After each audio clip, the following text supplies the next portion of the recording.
You're listening to Community Forum on KCCC 930 AM, sponsored by Eddy County, honoring God, country, and family, thriving with industry since 1889. Also sponsored by CNB Bank. Go to carlsbadnational.com to learn more. Thank you for listening to Community Forum. My name is Johnny Chandler. I'm the owner of KCCC 930 AM and the host of Community Forum.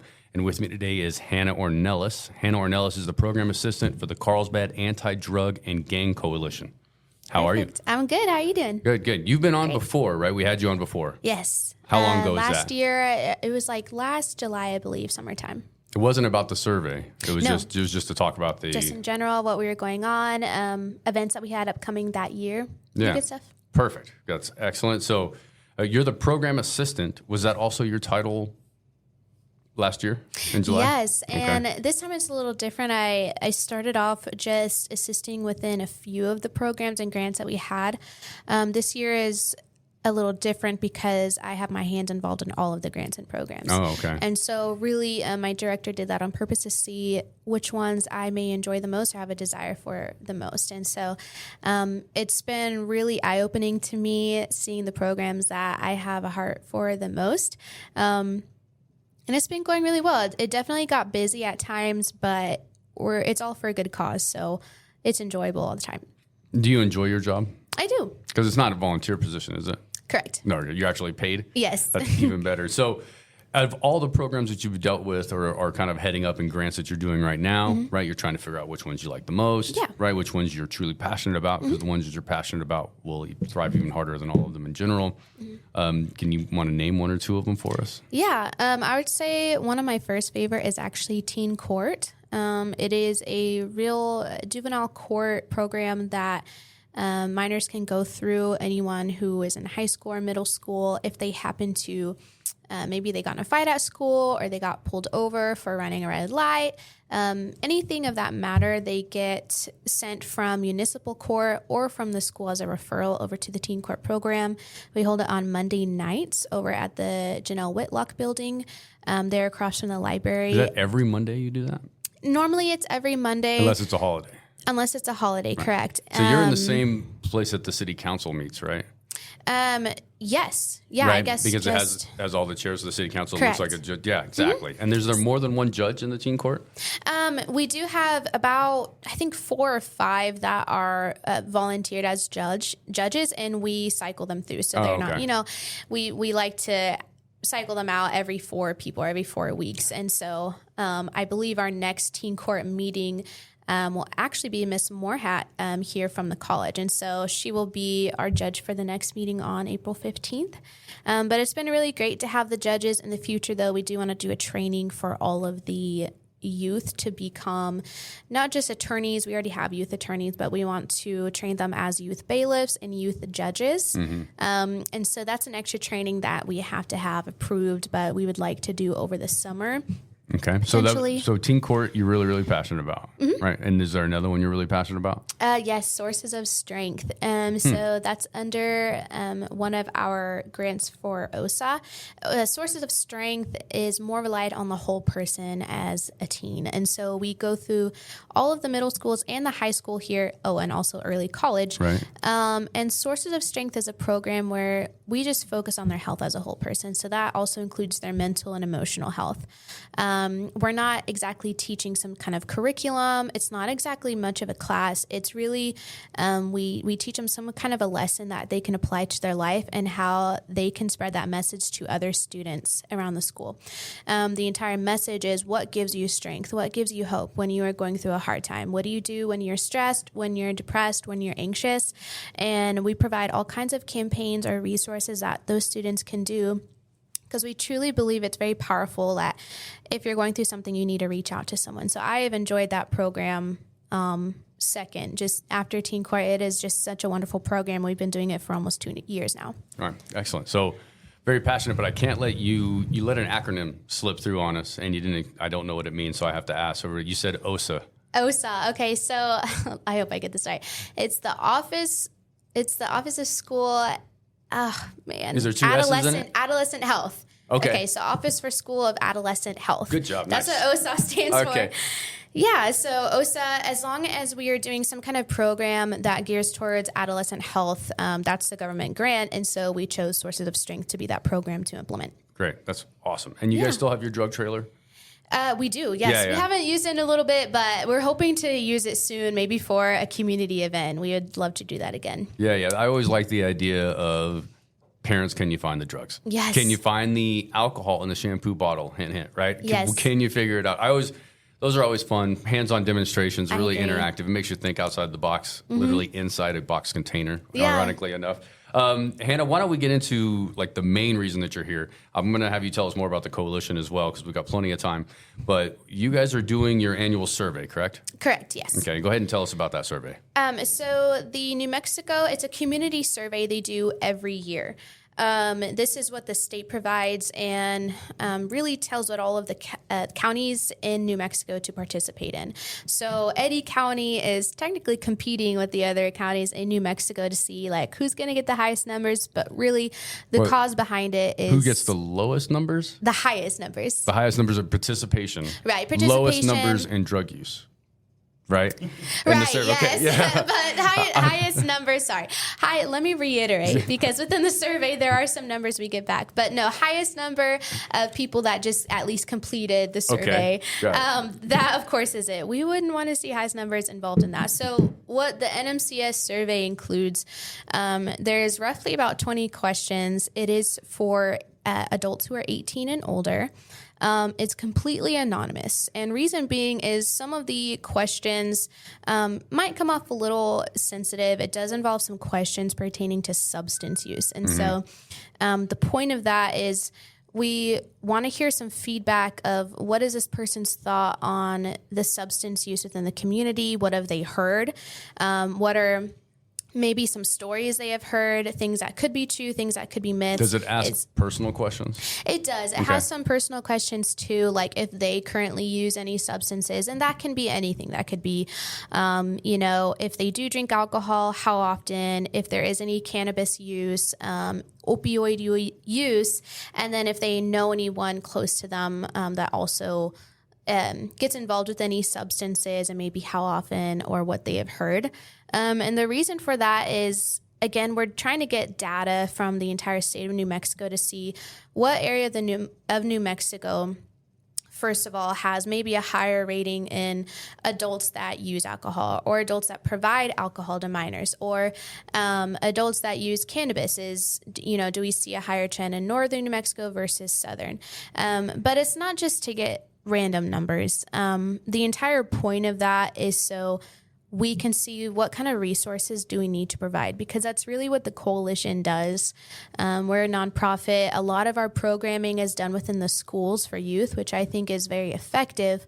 However, I do believe that we should have some more programming for adults. We don't have a ton of that right now. So this survey is specifically adult oriented, right? So this survey is to get an idea of what the adults are doing, or the trends that the adults feel that they're witnessing or participating in, right? Correct. So what about the kids when it comes to the students? Since you said you do a lot of work in the schools as a coalition, so is that done completely separately then? Yes. So there is a youth survey. It's called the SFS survey for substance use reports.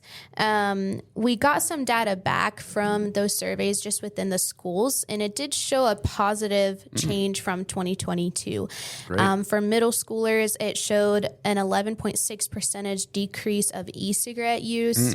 Alcohol was 8.5% decrease. Marijuana was decreased by 8.1%. And then high schoolers, they just showed a higher percentage of alcohol decreased by 21.1%. So sometimes we like to use positive numbers as well to give out positive messaging within the school. So it's not so much like these are the kids using. Instead, it's like,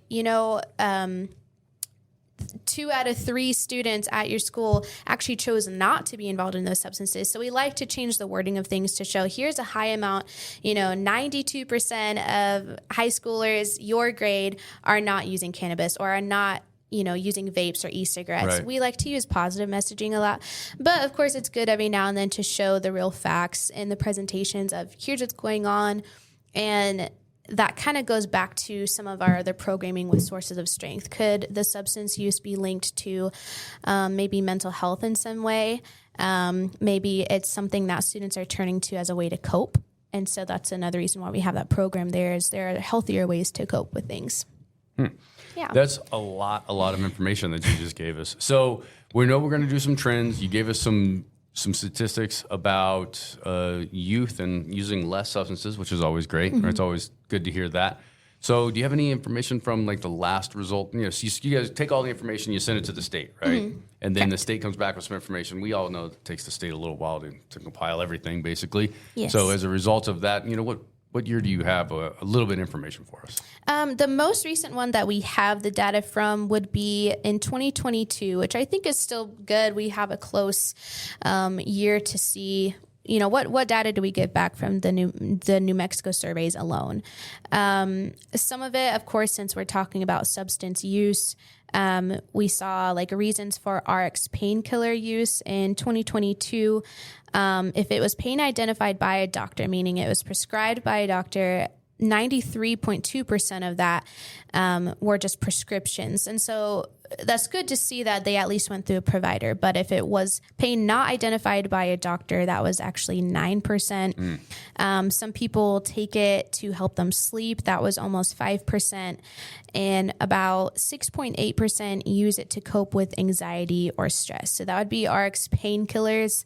When it came to things like drug overdoses, New Mexico in 2020 looks like that was the most recent data they used on overdoses. It came to about 29.2%. So what that means is that's almost 29 overdose deaths for every 100,000 people. And correct. And I think the overdose, it could be related to deaths or maybe they were revived. A lot of times they use... Just a hospitalized or correct, yeah, hospitalization. Doesn't mean that you died. Yeah. Right. What by far is, from what you can tell, what the coalition can tell, what is the number one narcotic legal, right? You're testing and you're asking a lot of questions about legal narcotics now, right? Alcohol is legal, marijuana is legal, right? Tobacco use is legal, right? Those type of things are not against the law, but they are trends that you're paying attention to. Do you have any idea? What's the coalition feels the number one used more than anything else?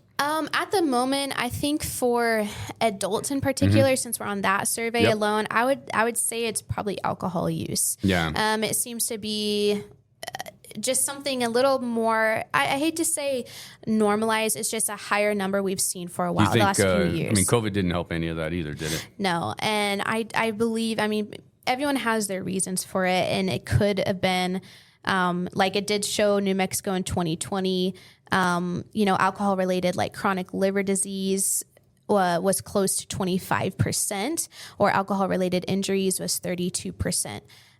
Some of the community members had like alcohol-related deaths in general was 71.9% total. That was in 2020. And so who knows, but it very well could have been something due to COVID. And ever since then, we've all been dealing with the huge change of lifestyle, the resources that are provided, financial situations.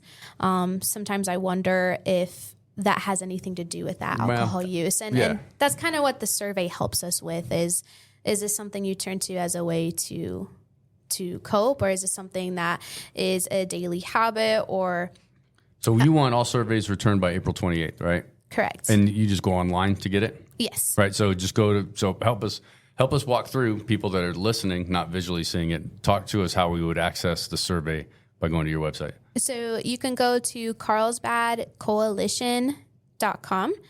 If you need help like spelling it, you can find us on Google, Facebook, or Instagram. But it is the second flyer that you'll see as soon as you pull it up. So first flyer, you'll see our 5K event.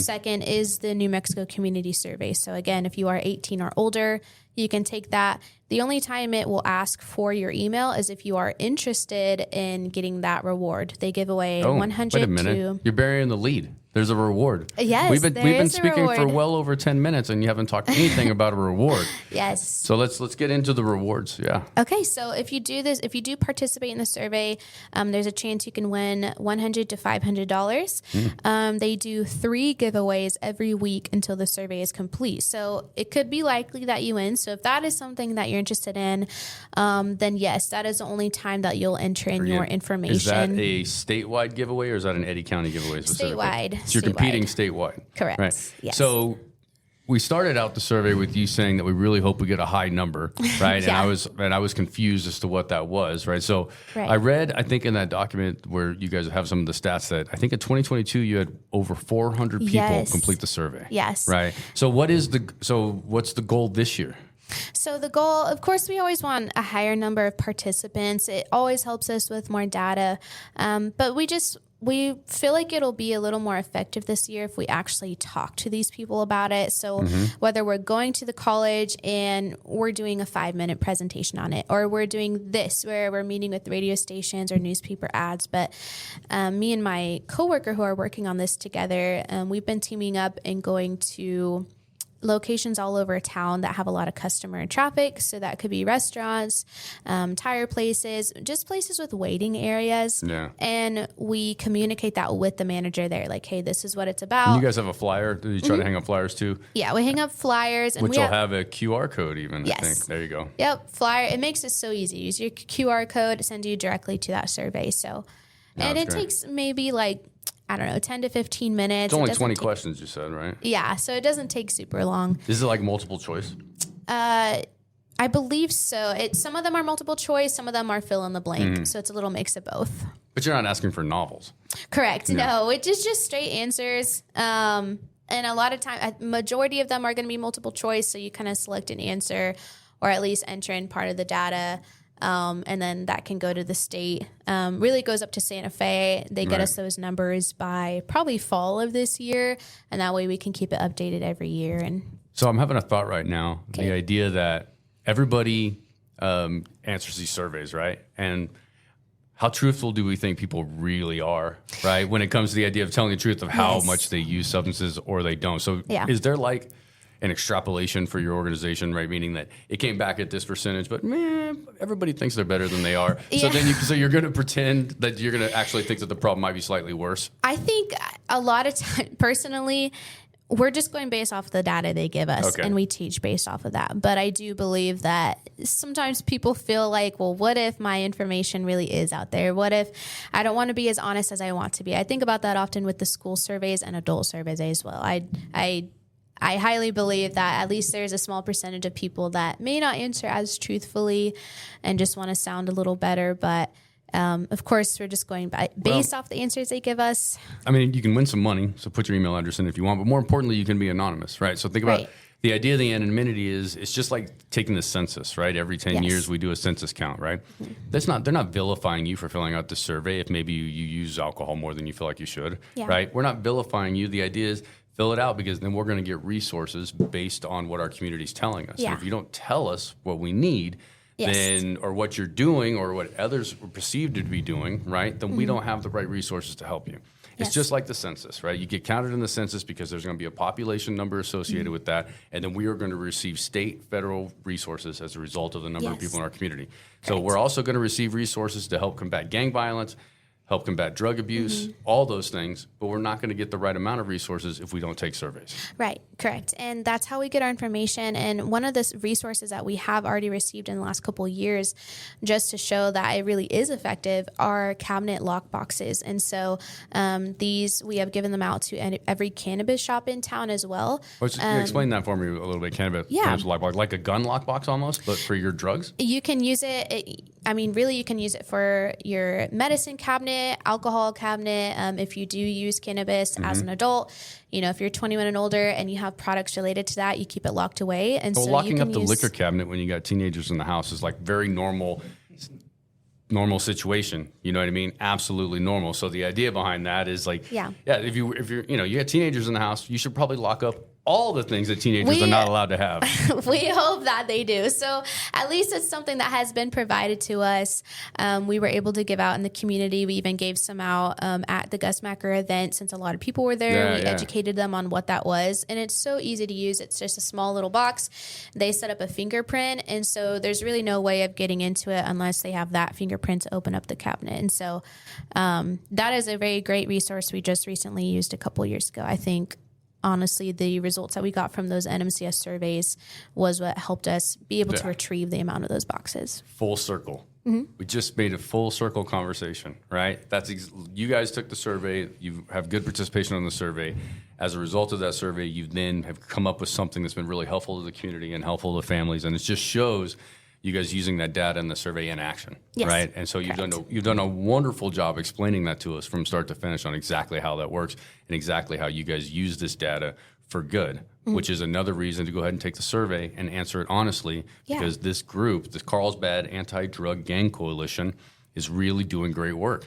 Thank you. They're listening to the community. They're finding resources. They're solving problems. I mean, that's exactly what I felt you guys have been doing. So. We don't have a whole lot of time left, but what I do I'm going to let you close, of course. Okay. But why don't you tell me a little bit about what you think is on the horizon a little bit? I mean, you are on your game when it comes to this thing, so I can ask you any question, and I feel like you're going to have an answer. But so more importantly, where do you go now? I truly believe our programming has become so well implemented in the schools that even the teachers and counselors have been heavily involved. And so we're, potentially seeing growing our team in the future and more of our events becoming community-wide and not just youth events. We're so big on that, of involving the youth. And really, it's just because we like to keep them busy with safe and healthy activities and fun that keeps them away from risky behaviors such as, drinking over spring break or just behaviors such as that. And so a lot of things I see on the horizon with the coalition is just growing more of our capacity, meaning we're getting more people from the community involved. If that means it's law enforcement or health professionals or teachers over at the schools that we partner with, in order to make the dream happen. We are always big on growth, even within our own office. And so one of the events that we have coming up is actually a community-wide event. It's going to be regional wide, actually. So, Roswell, Artesia, a lot of the surrounding cities around us. It's a 5K fun run. Yeah, when is that? It is on April 20th. Okay, great. So, excellent. This will air before April 20th, so people will certainly know. Can they sign up for that? Again, you could go online to carlsbadcoalition.com. There's an online registration. It is actually the very first thing that you'll see. You cannot miss it. So you can register online through that. For 18 and under, it is completely free. For adults, it is just $10 to register, or you can do it the day of. If you decide you wake up that morning and you want to come run with us, we will have all the materials ready for you that day. There will be plenty of prizes given away to the runners who get the most stickers from the activity stations along the route. And it is going to be from 8 to 1 p.m. on April 20th. We'll have food trucks and other vendors as well. All right. Hannah, you want to close this out? Anything else you want to say? I think that's about it. I have a good mouthful. I mean, I can go on, but we'd be here another hour. So there's always more to talk about with the coalition. That is. And we'll have you on for sure, right? Yeah, but for sure. More importantly, go to the website, sign up for their 5K on April 20th, fill out that survey, anonymous by April 28th, and then volunteer. Yes. Help the coalition and volunteer. Yes, community board, first Wednesday of every month. You are welcome to come out. We meet at 4 p.m., second floor of the City Hall building. You can come even if you are just a citizen, so you can be more involved with us. All right. Well, thank you very much, Hannah, for coming on. Thank you. You're listening to Community Forum on KCCC 930 AM, sponsored by Eddy County, honoring God, country, and family, thriving with industry since 1889. Also sponsored by CNB Bank. Go to carlsbadnational.com to learn more.